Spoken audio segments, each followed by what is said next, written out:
उन्होंने 4 लाइनें लिखी हैं। आज अगर लोग लिख देंगे तो लोग कहेंगे ये भारतीय जनता पार्टी का एजेंट है, ये आरएसएस का एजेंट है, ये देश में आग लगाना चाहता है। कवि भूषण ने जब ये 4 पंक्तियां लिखी हैं तब ऐसा न कोई दल था, न ऐसी कोई विचारधारा थी।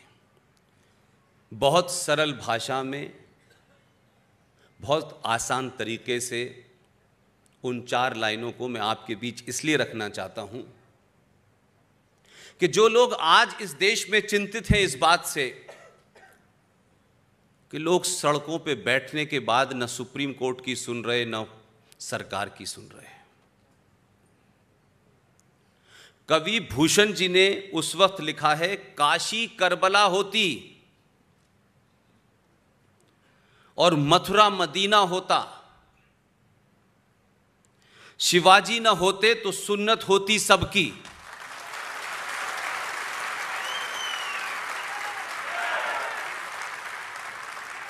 इसलिए छत्रपति महाराज शिवाजी की धरती, उनके मानने वाले संभाजी महाराज की ये जगह,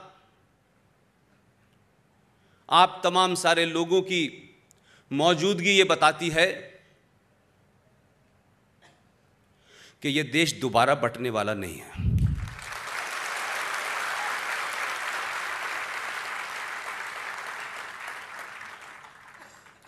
ये कुछ लोगों की ख्वाहिश तो है,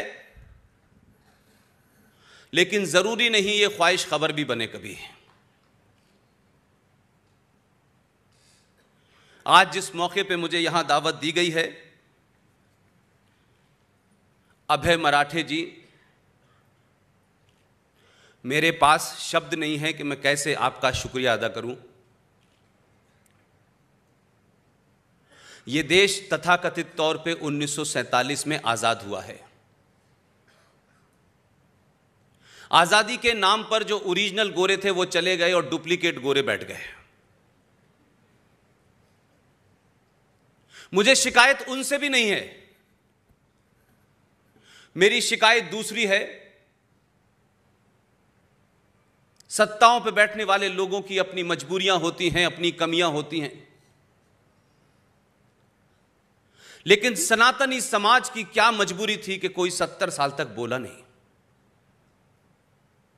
और आपकी चुप्पी और सत्ता पे बैठने की कुछ लोगों को जल्दबाजी ने मात्र 70 साल के कालखंड में इस देश को दोबारा से 1947 बना दिया है। इसलिए मैं इस मौके पे उन तमाम लोगों का धन्यवाद करना चाहता हूं। यूं तो अभय जी और ये तमाम मंच और उनके साथी अपने दोस्तों की मदद से, समाज की मदद से ये राष्ट्रीय कैलेंडर जारी करते रहे हैं, लेकिन ये पहली बार हुआ है कि इस राष्ट्रीय कैलेंडर की धूम, इसकी पहचान अमेरिका और ऑस्ट्रेलिया तक चली गई है।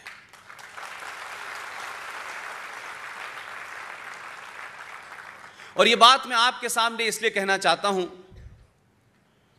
कि अभी भी एक बहुत बड़ा समाज है हमारे देश में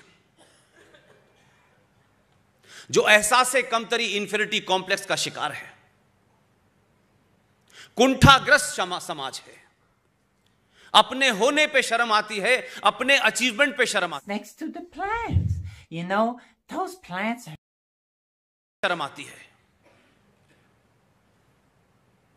अलग अलग विचारधाराओं, अलग अलग नकाबों के बीच में पूरे देश में ऐसे लोग बहुत सारे हैं, लेकिन आज भी अभय मराठे जैसे लोग जिंदा हैं। जीवन के इस दौर में जब लोग खामोशी से अपने घर बैठते हैं, पूजा पाठ करते हैं, भक्ति में चले जाते हैं,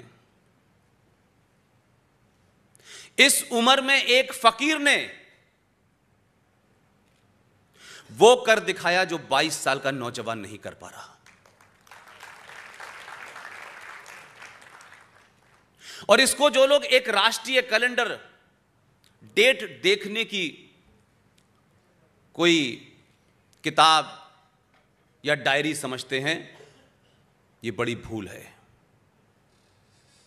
15 साल से बिना किसी की मदद किए हुए चुपचाप ये काम हो रहा है। आखिर इस कैलेंडर की महत्वता क्या है? क्यों यह महत्वपूर्ण है? उसकी तमाम टेक्निकलिटीज बताई,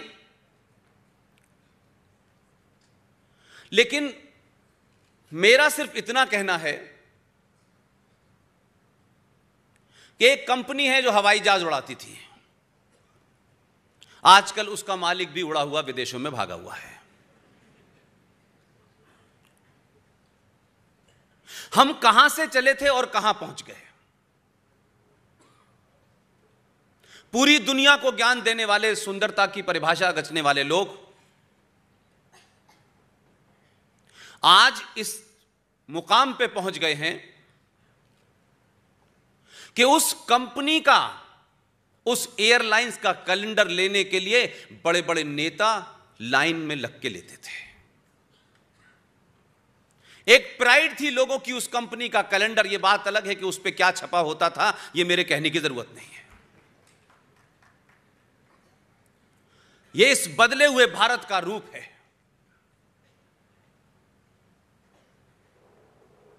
अगर यह कैलेंडर 1957 से छपा होता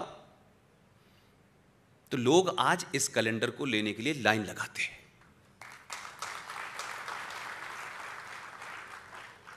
यह कैलेंडर कोई कॉमर्शियल विज्ञापन नहीं है। यह 5000 साल पुराने उस सनातन धर्म की पहचान है जिसे दुनिया ने पहचाना।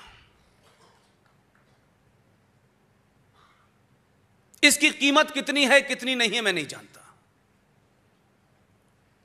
लेकिन जो सनातन को जीता है, जो सनातन में विश्वास रखता है, जो सनातन को एक धर्म मानता है, अगर उसके घर में यह कैलेंडर नहीं है तो मुझे उसके सनातन होने पर डाउट जरूर है।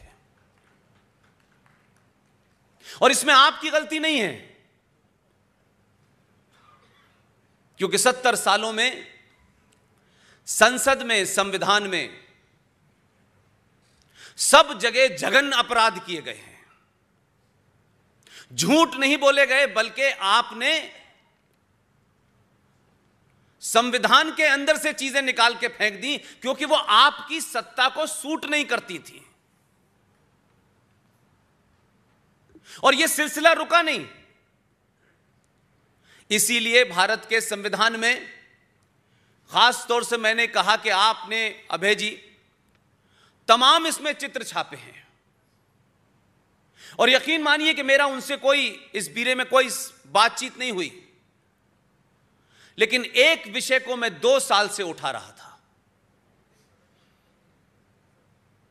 उस विषय को उन्होंने अपनी जगह दी है। यह विषय क्या है, यह महत्वपूर्ण है। मैंने इसीलिए कहा कि अगर आप अपना सफर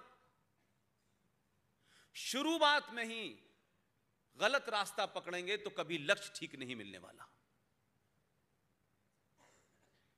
यह आजादी की कहानियां, यह इतिहास, यह भारत के पहले शिक्षा मंत्री का फ्रॉड, यह अगर इस देश को पता होता तो देश आज इस मोड़ पे नहीं खड़ा होता कि जिन विश्वविद्यालयों में मेरे और आपके पैसे से, टैक्स के पैसे से, दिल्ली का एक विश्वविद्यालय जिसका नाम बहुत है,